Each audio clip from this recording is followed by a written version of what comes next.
Assalamualaikum warahmatullahi wabarakatuh. Selamat pagi adik-adik, bagaimana kabar kalian? Semoga kalian selalu dalam keadaan sehat dan tetap semangat untuk mengikuti pembelajaran. Perkenalkan, nama kakak Darsla Dayu Anggraini, mahasiswa magang 2 IAIN Ponorogo. Hari ini kakak akan menemani kalian untuk belajar tema 3, sistem tubuh, subtema 3, peredaran darah dan reproduksi, pembelajaran kedua.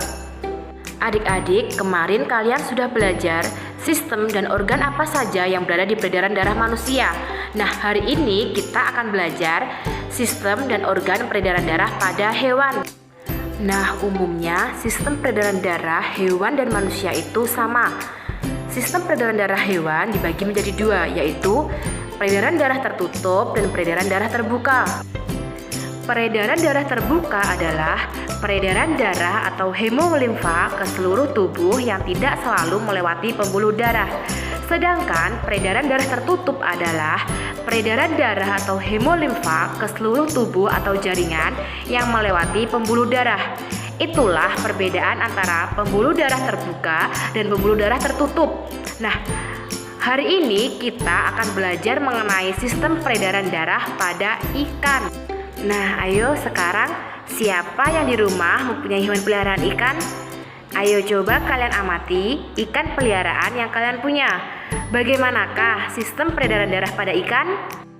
Nah, sebelum kita mengenal sistem peredaran darah pada ikan, kita harus mengetahui apa itu sistem peredaran darah.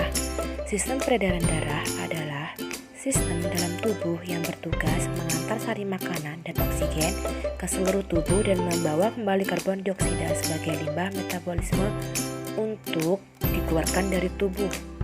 Berikut ini adalah organ peredaran darah pada ikan. Gambar yang menunjukkan panah pertama yaitu kapiler insang. Panah kedua menunjukkan kapiler tubuh. Dan panah ketiga menunjukkan jantung. Adapun sistem peredaran darah pada ikan yaitu pada bagian ini disebut dengan bilik atau bahasa ilmiahnya adalah ventricle.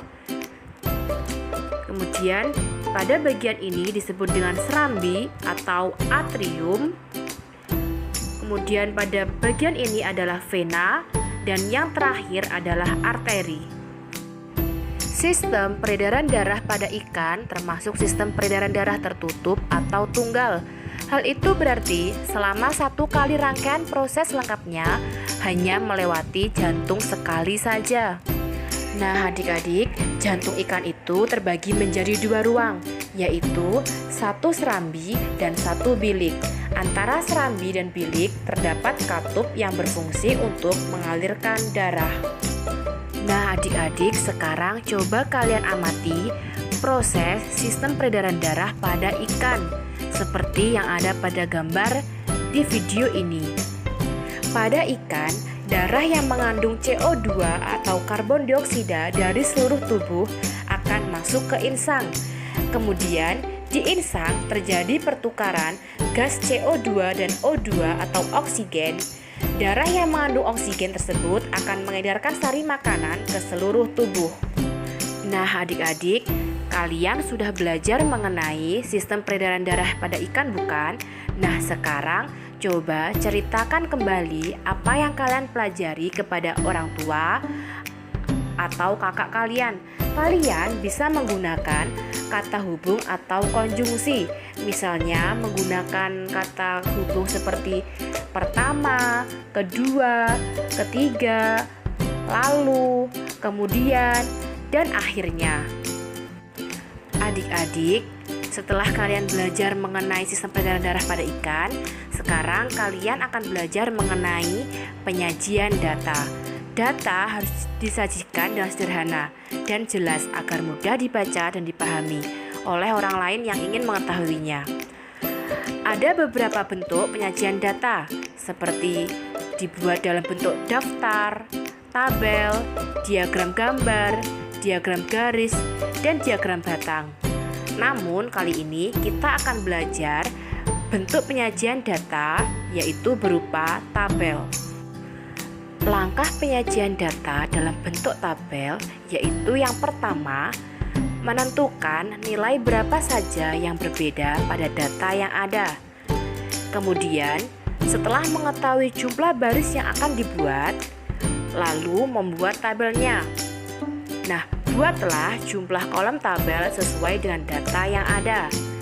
Yang ketiga, isikan keterangan pada setiap bagian kolom tabel sesuai data. Kemudian yang keempat, setelah keterangan tabel dibuat, kita membuat baris ke bawah sesuai dengan jumlah baris dengan data yang digunakan. Nah, yang terakhir, isikan data sesuai dengan tempat kolom dan baris yang sudah dibuat pada tabel. Sekarang coba perhatikan contoh bentuk penyajian data berikut ini. Nah, adik-adik, sekarang coba kalian amati, ada berapakah kambing yang berada di padang rumput ini? Nah, ya, betul sekali, ada 14 kambing. Nah, sekarang coba kalian tulis berat masing-masing kambing di buku tulis kalian. Kalian bisa mempausnya terlebih dahulu untuk mempermudah kalian menulis berat badan dari masing-masing kambing. Nah, sekarang data yang kalian tulis coba kalian cocokkan dengan data yang sudah ibu tuliskan dalam video ini. Kemudian coba kalian urutkan data yang kalian punya dari yang terkecil ke yang terbesar, seperti yang sudah ibu contohkan di video ini.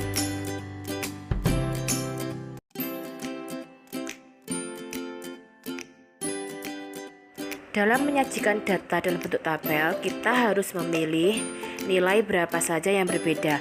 Nah, dari data yang kita miliki, ternyata ada beberapa data yang berbeda, yaitu nilai 30, 35, 40, 45, dan 50. Ini berarti kita memiliki 5 nomor data yang harus kita masukkan ke dalam tabel nantinya. Nah, sekarang kita membuat kolom tabelnya. Dalam membuat tabel, kita hanya perlu menyediakan 3 kolom saja. Untuk yang pertama, kita mengisinya dengan tulisan nomor. Untuk kotak nomor 2 atau kolom nomor 2, kita tuliskan sesuai dengan data yang kita punya. Karena data yang kita gunakan adalah berat badan kambing, maka kita tuliskan berat badan kambing.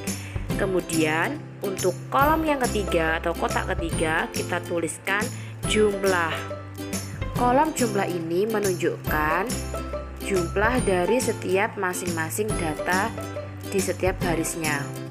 Nah, selangkah selanjutnya yaitu kita membuat baris terlebih dahulu ke bawah dalam bentuk tabel.